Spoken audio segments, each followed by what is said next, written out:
आचारसंहितेमुळे April, मे व जून महिन्याचा लोकशाही दिन स्थगित. सर्वसामान्य जनतेच्या तक्रारी आणि अडचणी यांची न्याय व तत्परतेने शासकीय यंत्रणेकडून सोडवणूक करण्यासाठी एक प्रभावी उपाययोजना म्हणून जिल्हाधिकारी सोलापूर यांच्या अध्यक्षतेखाली दर महिन्याच्या पहिल्या सोमवारी लोकशाही दिनाचे आयोजन करण्यात येत असते.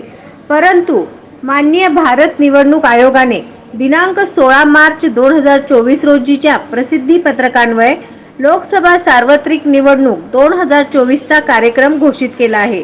प्राप्त निवडणूक कार्यक्रमानुसार पुणे विभागातील सोलापूर जिल्ह्यांमध्ये लोकसभेच्या सार्वत्रिक निवडणुका घेण्यात येणार आहेत. सदर निवडणुकांची आचारसंहिता दिनांक 16 मार्च ते 6 जून 2024 पर्यंत लागू आहे. त्यामुळे माहे एप्रिल, मे व जून 2024 या महिन्यातील पहिल्या सोमवारी आयोजित लोकशाही दिनाचे आयोजन होणार नसल्याचे निवासी उपजिल्हाधिकारी मनीषा कुंभार यांनी कळविले आहे. शासन परिपत्रक दिनांक 26 सप्टेंबर 2012 मधील मुद्दा क्रमांक 5.7 मधील नमूद तरतुदीनुसार ज्या क्षेत्रामध्ये निवडणुकीकरता आचारसंहिता लागू करण्यात आलेली आहे अशा ठिकाणी त्या स्तरावरील लोकशाही दिनाचे आयोजन करण्यात येऊ नये असे निर्देश आहे.